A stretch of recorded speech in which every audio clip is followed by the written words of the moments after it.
Hello my dear friends, once again most welcome. एक बार फिर से आप सभी दोस्तों का मैं Ankur Shukla super climax academy के ऑनलाइन प्लेटफॉर्म पर आप सभी का हार्दिक स्वागत करता हूं। आज की इस श्रृंखला दोस्तों आपके महत्वपूर्ण टॉपिक फीफा वर्ल्ड कप 2026 पर आधारित है, जिसमें फीफा वर्ल्ड कप 2026 में महत्वपूर्ण बिंदु आपके एग्जाम के लिए महत्वपूर्ण हैं, उनके बारे में आज के सेशन में चर्चा हम लोग करने वाले हैं। जैसा कि आप जानते हैं कि 2026 का फीफा वर्ल्ड कप जो 3 अलग-अलग देशों में कनाडा, यूएसए और मेक्सिको 3 देशों में का आयोजन किया गया, इसका विजेता दोस्तों मिल चुका है और 2010 के बाद पहली बार स्पेन इस महत्वपूर्ण टूर्नामेंट का विजेता बन चुका। और पिछले अगर आप कई टूर्नामेंट देखोगे तो स्पेन आपको कई जगह विजेता मिलेगा, जैसे यूरो कप 2024 विजेता कौन? स्पेन है। उसके अलावा महिलाओं में फीफा वर्ल्ड कप 2023 विजेता कौन था? स्पेन था। और यहाँ पर पुरुषों का विजेता 2026 में फीफा वर्ल्ड कप का कौन बन चुका है? तो स्पेन बन चुका है। तो आइए उसके बारे में कुछ महत्वपूर्ण पॉइंट्स हैं जो आपके एग्जाम के लिए इंपॉर्टेंट, उनकी हम लोग करेंगे चर्चाएं। लेकिन इस सेशन को शुरू करने से पहले एक बार इस वीडियो को सभी दोस्तों तक जरूर शेयर कीजिएगा, ठीक है। बात करते हैं दोस्तों फीफा वर्ल्ड कप की। सबसे पहले तो इस फीफा वर्ल्ड कप में टोटल जो टीमों की संख्या है वो 48 है। कितने हैं? टोटल 48 टीमें थी। और पहली बार ऐसा हो रहा है जब किसी भी टूर्नामेंट में 100 से ज्यादा मैच हो रहे हैं, यानी टोटल 104 मैच, याद रखिएगा, इस बार के टूर्नामेंट में खेले गए हैं। कितने? 104 मैच खेले गए हैं। और ये टोटल आपके 16 शहरों में इनका आयोजन किया गया है। 16 शहरों में आयोजन किया गया है, जबकि 3 देशों में इसका आयोजन हो रहा है। कितने? याद रखिएगा, 3 देशों में 16 शहरों में 48 टीमों के बीच में टोटल 104 मैच संपन्न हुए हैं। ये 4 क्वेश्चन डायरेक्टली आपके एग्जाम में है। यानी जो फीफा वर्ल्ड कप है कितने देशों में हुआ? 3 देशों में हुआ। कितने शहरों में हुआ? 16 शहरों में हुआ। कितनी टीमें खेल रही थी? 48 टीमें खेल रही थी। उनके बीच कितने मैच होते हैं? तो 104, यानी 104 मैच टोटल खेले गए, याद रखिएगा, इस पूरे टूर्नामेंट में। ये टूर्नामेंट दोस्तों 3 देशों में जो आयोजन हो रहा था, वो 3 देश कौन कौन से हैं? उनका नाम है कनाडा, ये जो ऊपर वाला क्षेत्र है, उसके बाद आपका अमेरिका और नीचे इधर मैक्सिको। यानी जो उत्तरी अमेरिका महाद्वीप है, उसी उत्तरी महाद्वीप के, उत्तरी अमेरिका महाद्वीप के ऊपरी जो तीनों देश हैं, इन्हीं तीनों देशों के 16 शहरों में इसका आयोजन किया गया था इस बार के फीफा वर्ल्ड कप 2026 का, है ना। 48 टीमों में घमासान होता है, पूरा महाभारत का युद्ध होता है और युद्ध अपने अंतिम चरण में पहुंचता है फाइनल तक। फाइनल तक जब युद्ध पहुंचता है, उस फाइनल में पहुंचती हैं जो टीमें, उनका नाम होता है स्पेन और अर्जेंटीना, है ना। और आपको ये याद होगा शायद, अर्जेंटीना 2022 फीफा वर्ल्ड कप का विजेता भी रहा है ना।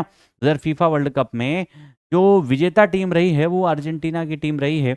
इस बार भी दोस्तों याद रखिएगा, यहाँ पर ये जो एक प्रकार से मैच हो रहा था, इसमें आपका जो है कहाँ कहाँ पर? मैक्सिको सिटी में, टोरंटो कनाडा में, याद रखिएगा, और लॉस एंजलिस अमेरिका। ये 3 महत्वपूर्ण एक प्रकार से इसके हेड क्वार्टर्स थे, आप कह सकते हैं, 3 अलग अलग देशों में जहां पर इसका आयोजन किया गया। उनमें से ये मैच पूरी तरीके से दोस्तों अलग अलग टीमों के बीच खेला गया, अलग अलग एक प्रकार से पॉइंट्स अलॉट किए गए, सबको याद रखिएगा। और अंततः ये मुकाबला पहुंचता है फाइनल तक। फाइनल में आप देख सकते हैं 2 टीमें आमने सामने थी, एक का नाम स्पेन और दूसरे का नाम है अर्जेंटीना। दोनों बाहुबली टीमें थी। स्पेन वो टीम थी जो 2010 के बाद से अभी तक फीफा वर्ल्ड कप नहीं जीती थी, यानी स्पेन के पास मौका था एक बार फिर से कारनामा करने का। लगभग 26 साल बाद स्पेन वापसी करना चाहता था और अर्जेंटीना जो है फिर से विजेता बनना चाहता था, क्योंकि अर्जेंटीना वही टीम है जो 2022 में इसके पहले विजेता रह चुकी है ना। अर्जेंटीना ने 2022 में फ्रांस को पराजित किया था दोस्तों, याद रखिएगा। इस बार फिर से दोनों आमने सामने थी और यहाँ पर स्पेन ने दोस्तों बाजी मार ली। इस बार का टूर्नामेंट जो रहा है, इसमें अगर आप देखोगे तो इस टूर्नामेंट में दोनों के बीच में जो फाइनल मुकाबला होता है, एट लास्ट स्पेन जो है दोस्तों, याद रखिएगा, 1-0 से इसका विजेता बनता है। कितने से?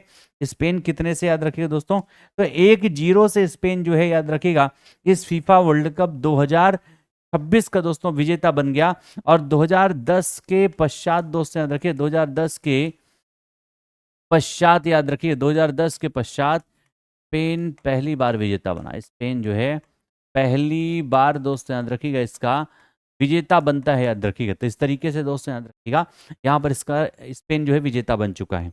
ठीक है। साथ ही साथ दोस्तों अगर हम बात करें याद रख स्पेन के विजेता बनने के पश्चात स्पेन ने ट्रॉफी उठाई, साथ ही साथ उसको जो इनाम मिला वो कितना याद रखिएगा, लगभग 318 मिलियन डॉलर प्राइज दोस्तों मिलता है। कितना याद रखिएगा, 318 मिलियन डॉलर दोस्तों प्राइज मिलता है। किसको याद रखिएगा, स्पेन को। ये इनाम था।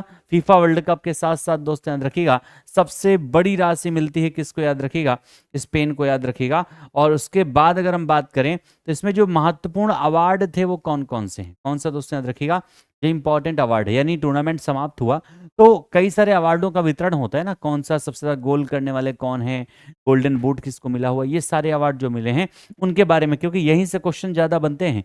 तो किलियन मबापे दोस्तों याद रखिएगा, इनको जो है क्या मिला है, गोल्डन बूट का अवार्ड। कौन सा याद रखिएगा, 10 गोल इन्होंने टूर्नामेंट में किए हैं। इस टूर्नामेंट में उनके द्वारा कितने गोल किए गए, टोटल 10 गोल किए गए हैं याद रखिएगा। और इस तरीके से गोल्डन बूट का अवार्ड इनको मिल गया। दूसरा जो सेकंड पर थे मेसी हैं, तीसरे पर हॉलैंड है याद रखिएगा 7 गोल के साथ। तो जो सबसे ज्यादा गोल करता है याद रखिएगा उसी को मिलता है गोल्डन बूट का अवार्ड, जो इस बार किसको मिला है, तो स्पेनिश खिलाड़ी है, नाम है आपका किलियन मबापे। रोड्रिज दोस्तों याद रखिएगा winner of the golden ball दोस्तों, बेस्ट प्लेयर याद रखिएगा, इनको अवार्ड मिला है। कहां से, स्पेनिश कैप्टन है याद रखिएगा, स्पेन के कप्तान है। उसके अलावा उनाई सैमन दोस्तों याद रखिएगा, इनको गोल्डन ग्लव का अवार्ड मिला है याद रखिएगा, गोल्डन ग्लव का अवार्ड मिला है। साथ ही साथ जो है कुबारसी दोस्तों याद रखिएगा बेस्ट यंग प्लेयर का अवार्ड मिला है। कौन सा याद रखिएगा, बेस्ट यंग प्लेयर का अवार्ड इनको दिया गया है याद रखिएगा। उसके अलावा यहाँ पर आप देखेंगे जो महत्वपूर्ण एक प्रकार से टॉप असिस्ट लीडरशिप बोर्ड पर जो एक टीम रही है दोस्तों, वहां पर आपके कौन है, तो माइकल ओलिस दोस्तों रहे हैं। उसके बाद मार्टिन ओबेगॉड रहे हैं, साथ ही साथ जो है ब्रूनो, ये 3 लोग रहे हैं याद रखिएगा टॉप असिस्ट लीडर बोर्ड में दोस्तों।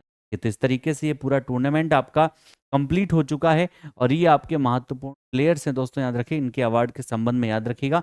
गोल्डन बूट फ्रांस के खिलाड़ी Kylian Mbappe, silver boot Lionel Messi Argentina के, गोल्डन बॉल रोड्रिज स्पेन के, गोल्डन ग्लव उनाई सिमोन दोस्तों स्पेन के, और फेयर प्ले ट्रॉफी जो है ये किस टीम को दिया गया है, तो नीदरलैंड की टीम को फेयर प्ले अवार्ड इस बार दिया गया है याद रखिएगा। ये पूरी कहानी है इस बार के फीफा वर्ल्ड कप की, जहां से संबंधित क्वेश्चन आपके एग्जाम में बनने वाले हैं। लेकिन उसके अलावा भी अगर आपको दिमाग में अपने याद रखना है इस फीफा वर्ल्ड कप से संबंधित, तो 2-3 पॉइंट आप याद रख सकते हैं कि जो फीफा वर्ल्ड कप है दोस्तों याद रखिएगा, फीफा वर्ल्ड कप याद रखिएगा उससे रिलेटेड अगर हम मेंस की बात करें दोस्तों याद रखिएगा, मेंस की अगर हम बात करें तो जो फीफा वर्ल्ड कप दोस्तों याद रखिएगा, फीफा वर्ल्ड कप 2030 है, ये आयोजित कहाँ पर किया जाएगा दोस्तों याद रखिएगा, तो इसका आयोजन स्पेन में होगा, पुर्तगाल में होगा दोस्तों याद रखिएगा, स्पेन में, पुर्तगाल में, और कहाँ पर होगा, तो मोरक्को में। ये 3 देशों में आयोजन किया जाएगा। और ऐसा पहली बार होगा दोस्तों याद रखिएगा, पहली बार 2 महाद्वीपों में इसका आयोजन किया जाएगा याद रखिएगा। यानी पहली बार ऐसा होगा दोस्तों याद रखिएगा जब 2 अलग अलग महाद्वीप, क्यों, क्योंकि मोरक्को अफ्रीका में है और स्पेन और पुर्तगाल यूरोप में है ना। तो पहली बार ऐसा होगा जब 2 महाद्वीपों में इसका आयोजन किया जाएगा याद रखिएगा 2030 में। जबकि आपका जो फीफा वर्ल्ड कप दोस्तों याद रखिएगा, फीफा वर्ल्ड कप 2034 है दोस्तों याद रखिएगा, ये 2034 कहाँ पर होगा, इसका आयोजन दोस्तों कहां पर किया जाएगा याद रखिएगा, सऊदी अरब में। कहां पर होगा, तो सऊदी अरब में दोस्तों इसका आयोजन किया जाएगा, ये पॉइंट भी याद रखिएगा। अगर यहीं पर दोस्तों वेमेन की बात करें तो वो भी याद रखिएगा। वेमेन की अगर बात की जाए तो वेमेन में ध्यान दीजिएगा, वेमेन में 2000 आपके 27 में कहां पर होगा दोस्तों याद रखिएगा, तो 2027 में होगा ब्राजील में। 2031 में दोस्तों कहां पर होगा याद रखिएगा, तो 2031 में होगा यूएसए में याद रखिएगा। ठीक है, ये दोनों आयोजन भी ध्यान रखिएगा। आगामी जो आयोजन है उनके संबंध में क्वेश्चन आपके एग्जाम में कई बार बनते हैं। ठीक है, तो इनको आप याद रखिएगा। फीफा वर्ल्ड कप से संबंधित ये सारे महत्वपूर्ण बिंदु हैं।